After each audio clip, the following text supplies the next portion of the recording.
এনিভাৰ 24 চাই থকাৰ বাবে অশেষ ধন্যবাদ। অনলাইন হেকাৰত পৰি ইতিমধ্যে সৰ্বশান্ত হৈছে যোৰহাটৰ এজন যুৱক। অনলাইনত যদি আপুনি চাকৰিৰ বাবে আবেদন কৰিছে বা গুগলত গৈ যদি আপুনি চাকৰি এটা বিচাৰি আছে, সেই বিচাৰি থকা সময়তে যোৰহাটৰ এজন যুৱকে ইতিমধ্যে সৰ্বশান্ত হৈছে আৰু সৰ্বশান্ত হোৱাৰ লগতে একাউণ্টৰ পৰা ধন সৰলকি হৈছে আৰু তেওঁৰ নামত ভুৱা একাউণ্ট খুলি ইতিমধ্যে দিল্লীৰ আৰক্ষীৰ লগতো ইতিমধ্যে গোটেই ঘটনাটো সাঙুৰ খাই পৰিছে।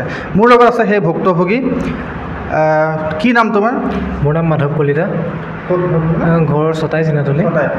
কেনেধৰণে আচলতে তুমি এই অনলাইন হেকাৰৰ কবলত পৰি পেলাই এতিয়া কি হ'ল গোটেই ঘটনাটো কোৱাচোন।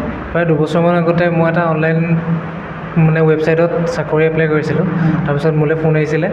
ফোন হোৱাৰ পিছত এনেকৈ ডকুমেণ্টছ বিচাৰিছিলে। ডকুমেণ্টছখিনি দিয়াৰ পিছত ফোন কৰি ক'লে যে লিংক এটা যাব, সেই লিংকটোত এপ্লাই কৰিবা। লিংকটো এপ্লাই কৰাৰ পিছত ৰাতি তেওঁলোকে পইচা মোৰ একাউণ্টৰ পৰা কাটি লৈ গ'ল। কাটি লোৱাৰ পিছত মই দেখিলোঁ যে ৰাতিপুৱা পইচাখিনি কাট খাই গ'ল। তাৰপিছত মই ফোন কৰিলোঁ। ফোন কৰাৰ পিছত তেওঁলোকে ক'লে যে বোলে তুমি হয় নহয় কেনেকৈ প্ৰমাণ কৰিম বোলে। তাৰপিছত ভিডিঅ' কলত চালে, ভিডিঅ' কলত চাই তেওঁলোকে স্ক্ৰীণশ্বট মাৰিলে সম্ভৱ। তাৰপিছত মোক ক'লে কিবা ID প্ৰুফ, মই পান কাৰ্ডখন দেখালোঁ। তাৰপিছত ঠিক আছে বুলি ক'লে। ঠিক অনলাইনত হৈ আছে? চব ভিডিঅ' কলতে হৈ আছে। তাৰপিছত মোক ক'লে যে পইচাখিনি ঘূৰাই পাবা যিখিনি কাট খাইছিলে। মই সেই হিচাপতে পইচাখিনিতো মোক ঘূৰাই লাগিব, কাৰণ যিহেতু মই বহুত দুখীয়া হ'লা। পইচাখিনি ঘূৰাই পাম বুলিয়ে মই কিমান টকা আছিলে? তেতিয়া আপোনাৰ প্ৰথম 16,000, তাৰপিছত 16,000 টকা দুবাৰত নিছিলে। তাৰপিছত পইচাখিনি কাট খাই গ'ল। তাৰপিছত মই পাম বুলি ভাবিছিলোঁ, কিন্তু নাপালোঁ। তাৰপিছত মই আপোনাৰ SP অফিচত ক্ৰাইম ব্ৰাঞ্চত কেছ দিছিলোঁ। তাৰপিছত তিয়ক থানাত লাডুগড় থানাত কেছ দিছিলোঁ। তাৰ পৰা কোনো সুফল নাপালোঁ। তাৰপিছত এইটো কেতিয়াৰ ঘটনা আছে? এইটো আজি 2 বছৰ আগৰ কথা, জানুৱাৰী মানতে হৈছিলে।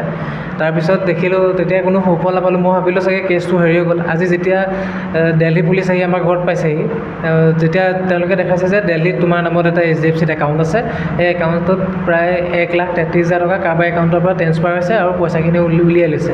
সেইটো কোনে কৰিছে কি কথা মই নাজানো, যিহেতু মোৰ কোনো দিল্লী বুলি নহয়, ক'তে মোৰ HDFCত একাউণ্টেই নাই।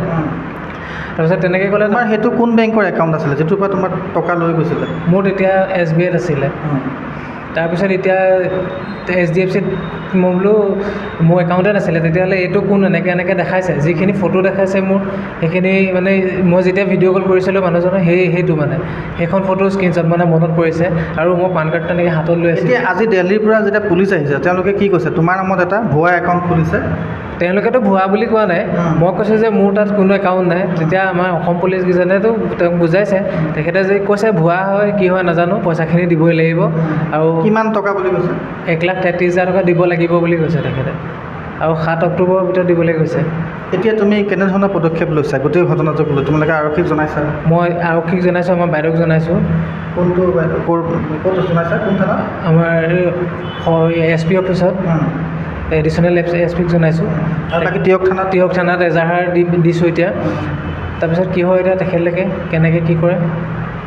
এইজনে আচলতে সেই ভুক্তভোগী যুৱক, যি আচলতে তেওঁৰ নামত আচলতে ভুৱাকৈ এটা HDFCৰ বেংকত একাউণ্ট খোলা হৈছিলে। আচলতে যিখিনি ডকুমেণ্টছ আছিলে সেই ডকুমেণ্টছখিনি তেওঁৰ হয়, যি অনলাইনত 2 বছৰ পূৰ্বে তেওঁলোকে এপ্লাই কৰিছিলে।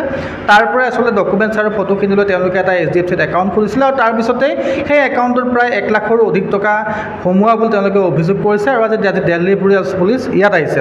এতিয়া গোটেই ঘটনাটোত যদি চাওঁ, আচলতে অনলাইনত যদি চাকৰিৰ কাৰণে আপুনি বিচাৰি আছে, তেতিয়াহ'লে ডকুমেণ্টছ বা যিকোনো আধাৰ কাৰ্ড, পেন কাৰ্ড দিয়াৰ পৰা আপুনি সাৱধানে থাকিব।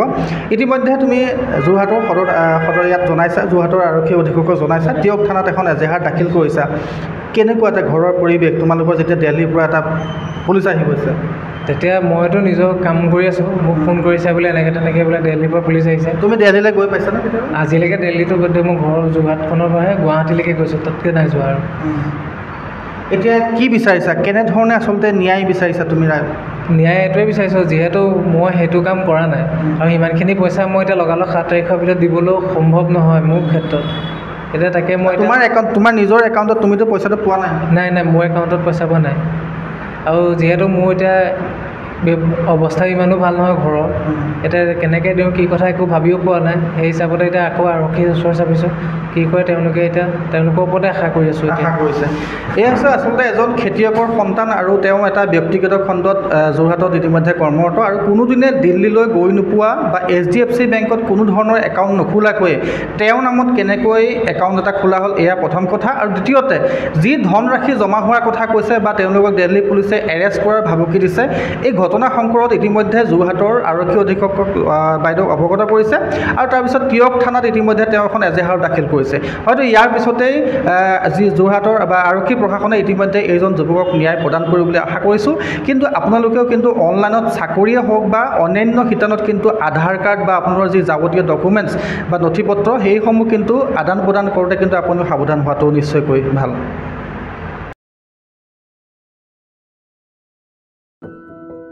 এনিভাৰত 24ৰ প্ৰথম প্ৰয়াস জুবিন গাৰ্গৰ গীতৰ প্ৰতিযোগিতা জুবিনৰ গানে কি আনে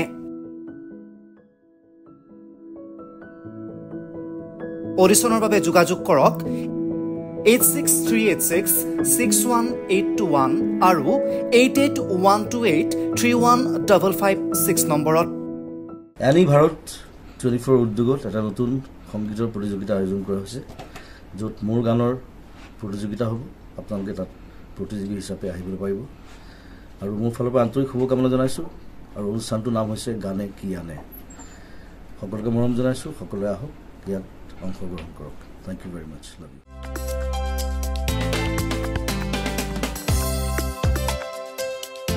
আপোনাৰ ঘৰখন আৰু অফিচ চালে চকুৰোৱাকৈ সজাওক আজি আহক সকলো ধৰণৰ অত্যাধুনিক ফাৰ্নিচাৰৰ বাবে সিটি ফাৰ্নিচাৰ 6 মাইল গুৱাহাটী আমাৰ ঠিকনা 6 মাইল পাঞ্জাবাৰী ৰোড পুৰবিদাৰীৰ সন্মুখত গুৱাহাটী আমাৰ যোগাযোগ নম্বৰ 9435013969